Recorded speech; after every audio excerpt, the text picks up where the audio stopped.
Alright, so look behind you, you can see that is the Bushcrafter, one of my favorite outdoor knives that I've ever used. And we're going to talk about some fixed blades, tactical application, everyday carry application if you want a fixed blade, and definitely a really cool survival knife option that we're going to see right now. Let's check it out. The Benchmade booth, and we're going to talk about some fixed blades that we have coming out for this year. We'll start off with our hunt series, one that's that you've probably seen online already, but here it is in real life video, I guess is the way to say it.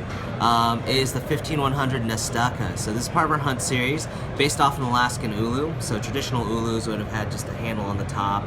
We took a modern twist to it and our own take on it. Very cool tool, very live utility. So Alaskan ulu, just kind of a little brief synopsis on the history of it. It's basically a utility tool of the Inuit culture, used for everything literally, from processing game, cutting up food, to cutting hair. So a lot of utility basically is behind that, and that's kind of the same principle behind this. We've given it a lot of options and utility, especially in ways of how you hold it, grip options, especially depending on what tasks that you're going to be using the Nestaka for. So what this really excels at is skinning. Just this long blade edge gives you a lot of opportunities to do long sweeping cuts, especially when you're peeling back a hide. But at the same time, you can also get on top of it and be able to chop down and say you have to get through joints or take something apart that requires a little more force. This will definitely give you that option. This finger hole, very nice, a little chamfering here to help eliminate any really hot pinching spots when you're using it a lot. But like I said, lots of grip options for this knife. One finger through a hole, and a utility. So as I was telling you, Tim, earlier, didn't do so well in the hunt season this year. I kind of did pull full effort into it, so I didn't actually get to use my Nestaka on any game this year to process. But I've been using it in my kitchen, and believe it or not, this has been performing awesome in my kitchen. Not that I do so many hardcore tasks in the kitchen, but it's just a useful tool. The nice edge with the big radius on it gives you a nice kind of rock and chop motion. Steel on that is? The steel CPM S30V, like in all of our hunt lines. So you got great corrosive resistant edge retention steel that just performs. So it comes with this nice leather sheath, not meant to be mounted on anything or worn a belt, just to be thrown in a pack. So moving on to our black class, anybody familiar with the sock P's? Designed by Greg Thompson. All came in a dagger form. This is part of the sock P family. So we've introduced a rescue hook / rescue tool to the sock P family.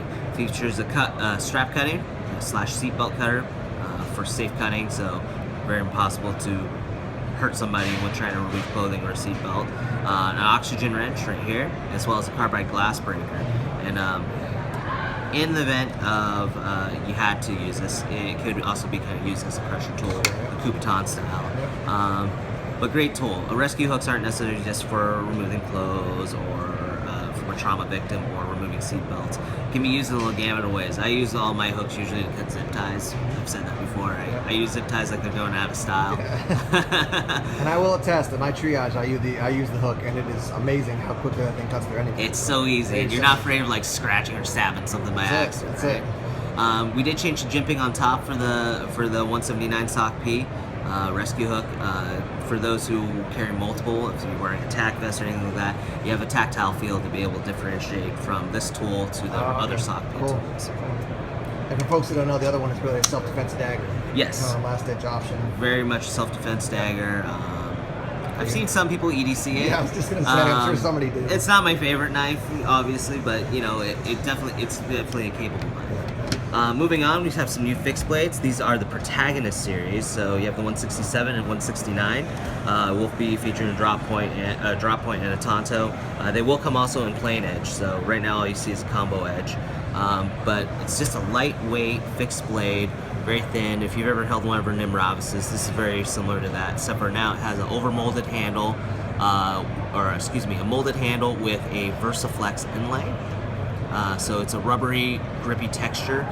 Just a very comfy knife, small in profile. I don't have any of the sheaths on me for the show, but they are going to be, I believe, a plastic injection molded.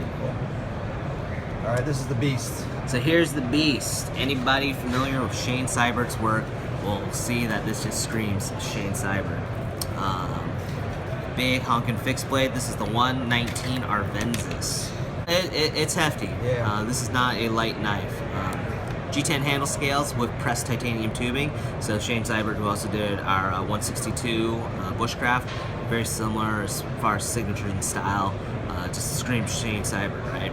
But it's a large fixed blade. Will come in a plain edge as well as a satin coated blade.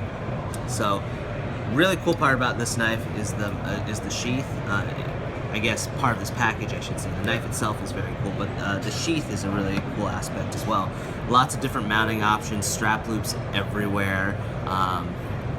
We do also have this new system that will allow you to mount on your belt. Plug it in, wear on your belt. This knife is MOLLE compatible. You can mount it in different ways. As you can see, there's lots of screws here. You can orientate it, spin it around. Yep. Any way, any direction you want. And, is that your design on the back of that? It is not. Okay, it's actually from a company called American Sportsman Products. Okay. Yep. So it's a neat little device from them. We're excited about it. This is the first time we've ever used it on any of our products. Cool. So in addition to that, this knife does feature a nice solid detent. So it holds in pretty well. But on top of that, we also have a retention strap. So it makes this knife jump rated for all you folk who are jumping out of airplanes with knives. Like you do every day on the way to work. Right? That's how I get there. All right, that's awesome. Thanks, Derek. No problem. Last year we launched the HK Clout, which is a axe. We didn't have a sample on hand, but this year I get to show it to you. Awesome little sheath, awesome with a lot of mounting options. But of course everybody wants to see this axe. So Tim, you picked this up earlier. It's a hefty head. It'll give you a lot of force, especially for chopping. It's very functional as far as the camp axe goes. But the beauty of the design is you can choke up on it, be able to do a little more detail work, especially with an axe if you don't necessarily have a knife, or if you just don't want to switch over to a knife. You are able to do a little more shaving and just more finer motor skilled work, as opposed to just brute force chopping. But this guy's gonna do well. I'm excited about it. I haven't gotten to take mine out in the field yet, but I can only imagine with something this heavy of a head would make it an awesome chopper. And what's we were talking about the price for this. It's gonna be very, very reasonable. This is gonna be an awesome price point. $65 MSRP, $65 that is.